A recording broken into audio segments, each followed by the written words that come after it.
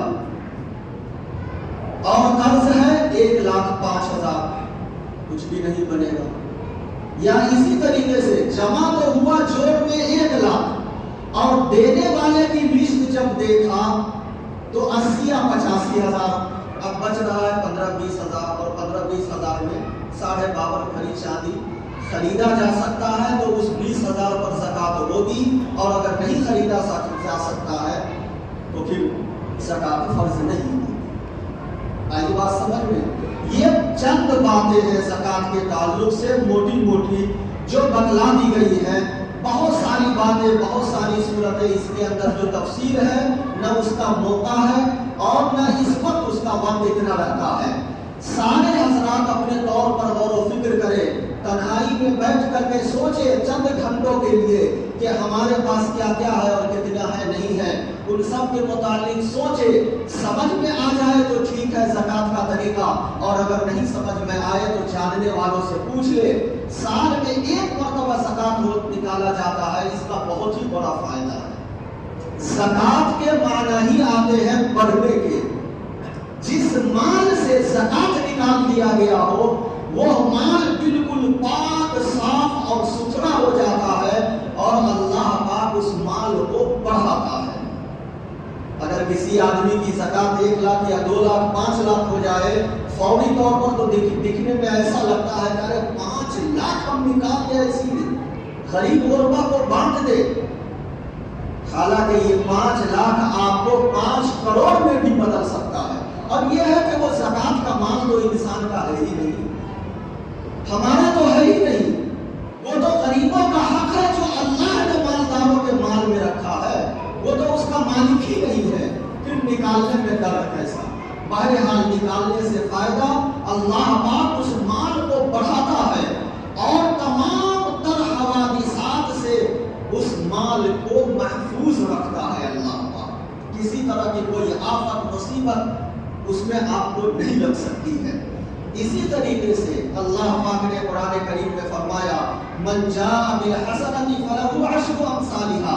جب بندہ اخلاص کے ساتھ اللہ کی بات مان کر کے خوش دلی سے زکات نکالتا ہے تو پروردگار عالم کا یہ وعدہ ہے کہ جتنا نکالا اس کا 10 گنا اللہ پاک بڑھا کر کے دے گا. اور حدیث قدسی کے اندر تو اللہ کے پیارے حبیب جناب محمد رسول اللہ صلی اللہ علیہ وسلم نے فرمایا کہ 10 کا جو وعدہ ہے وہ تو ملے گا ہی. اگر اخلاص جتنا زیادہ ہے اللہ پاک اس 10 گنا کو بڑھا کر 700 گنا تک دیتا ہے اور اس سے بھی بڑھا کر کے دیتا ہے. آدمی دل سے نکال کر کے تو دیکھے.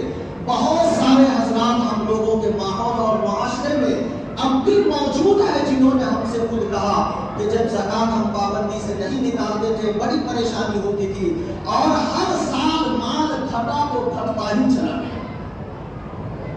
پھر اللہ نے ہدایت دی، جب زکات پابندی سے نکالنا شروع کیا تو پورے سال کی ضرورت پوری ہو کر کے اللہ پاک ہر سال مال کو بڑھا کر کے دیتا ہے. زکات کی یہ خاصیت ہے بڑھانے کی. جس مال سے نکل گئی زکات وہ مال آٹومیٹک بڑھتا چلا جاتا ہے، اللہ پاک اس کو بڑھاتا ہی رہتا ہے. دوسری بات یہ ہے کہ یہ زکات کی رقم کہاں دے، کن لوگوں کو؟ غریب، مسکین. اور سب سے افضل طریقہ یہ ہے کہ سب سے پہلے اپنے رشتہ داروں میں تلاش کریں. رشتہ داری سے ایک بات سمجھ لیجیے، باپ، ماں، دادا، دادی، نانا، نانی، پردادا، پردانی، پردادا، پردادی، یعنی اپنے سے اوپر کا جو رشتہ ہے اس کو نہیں دے سکتے ہیں. اور اپنے سے نیچے بیٹا، بیٹی، پوتا، پوتی وغیرہ نیچے صرف ان دونوں کو نہیں دے سکتے ہیں. اور تیسرے نمبر پر شوہر بیوی کو اور بیوی شوہر کو زکات کی رقم نہیں دے سکتی ہے. یہ 3 شکلیں ہیں زکات نہ دینے کی. باقی تمام رشتہ دار کو زکات دے سکتے ہیں اگر وہ زکات کا مستحق ہے. بھائی بہن کو دے سکتا ہے، اسی طریقے سے چچا ہے، چچا زاد بھائی ہے، ماموں ہے، ماموں زاد بھائی ہے وغیرہ جتنے رشتے ہیں دے سکتے ہیں، بلکہ رشتے دار کو دینے میں تو ڈبل ثواب ہے۔ ایک تو زکوٰۃ کی ادائیگی کا اور دوسرے صلہ رحمی کا، رشتے داروں کے ساتھ صلہ رحمی کا ثواب بھی ملتا ہے۔ لیکن ایک بات شریعت نے خاص طور پر یہ کہا ہے کہ زکوٰۃ دینے والا اگر رشتے دار کو دے رہا ہے یا کسی عزت دار آدمی کو دے رہا ہے تو خبردار، شریعت نے کہا خبردار زکوٰۃ کا نام نہ لینا، زکوٰۃ کا کہہ کر کے نہیں دینا۔ تم ہدیہ کی شکل میں یا کسی اور بہانے سے دے دو، گفٹ کی شکل میں دے دو، چاہے کپڑا دو، پیسہ دو، کچھ بھی دو، گفٹ کی شکل میں دے دو، ہدیہ بول کر کے تو دے دو، لیکن یہ کہہ کر کے کبھی مت دینا کہ یہ زکوٰۃ کا پیسہ ہے، اور زکوٰۃ بھی ادا ہو جائے گی، چونکہ زکوٰۃ دینے والے کی اپنی نیت کا اعتبار ہے۔ جس وقت دے رہے ہیں مالک پیسے کا بنا رہے ہیں، بس یہ نیت کرنا ہے کہ میں اپنے زکوٰۃ کی رقم ان کو دے رہا ہوں، اور نیت دل سے ہوتا ہے، زبان سے نہیں۔ تو رشتہ داروں کو اور عزت دار آدمی کو کہہ کر کے نہیں دینا ہے، یہ شریعت نے منع کیا۔ اس کے علاوہ اور جتنے لوگ ہیں ان کو، اور انہی میں سے سب سے بہتر یہ ہے کہ آدمی مدارس اسلامیہ کو دے، ایسا مدرسہ جن کی ساری ضرورتیں آپ حضرات کے تعاون سے ہی پوری ہوتی ہے، اس مدرسے کو آپ دل کھول کر کے دے، اس میں بھی دوہرا ثواب ملتا ہے۔ ایک تو زکوٰۃ کی ادائیگی کا، دوسرے تعلیم پر، دینی تعلیم پر خرچ کرنے کا، اور ایک سب سے بڑا فائدہ یہ ہوگا کہ آپ کے پیسے سے ضرورت پوری ہو کر کے ایک طالب علم بھی اگر عالم دین بن گیا تو یاد رکھ لیجئے قیامت تک آپ کے لیے وہ صدقہ جاریہ ہو جاتا ہے۔ اس لیے ایسا مدرسہ جس کا کہیں سے کوئی تعاون نہ ہو، صرف آپ حضرات کے ہی تعاون سے وہ چلتا ہو، ایسے مدرسے کو دینے میں زیادہ ثواب ہے، اور ان مدرسوں کا، ایسے مدرسوں کا پہلے خیال رکھنا چاہیے تاکہ آپ کو صدقہ جاریہ کا بھی ثواب ملتا رہے۔ بقیہ باتیں انشاءاللہ موقع بموقع، اس لیے ہر شخص کو چاہیے کہ اپنے طور پر زکوٰۃ کی ادائیگی میں ہوشیار رہے اور حساب اچھی طرح سے کر لے۔ کوئی بات سمجھ میں نہ آئے تو سمجھ کر کے اس پر عمل کرنے کی کوشش کرے۔ اگر زکوٰۃ نہیں نکالتے ہیں تو اس کا بہت ہی خطرناک ہے، خطرناک عذاب ہے۔ اللہ نے فرمایا والذین یکنزون الذهب والفضة ولا ينفقونها في سبيل الله فبشرهم بعذاب أليم یوم یحمى علیہا جباہہم۔ اللہ پاک نے پوری تفصیل بتلایا کہ جس مال کی زکوٰۃ نہیں نکلتی ہے، اللہ پاک اس مال کو انگارے کی شکل میں بنا کر کے اس آدمی کے پیشانی کو، پیٹھ کو اللہ پاک ڈالے گا، دبوائے گا۔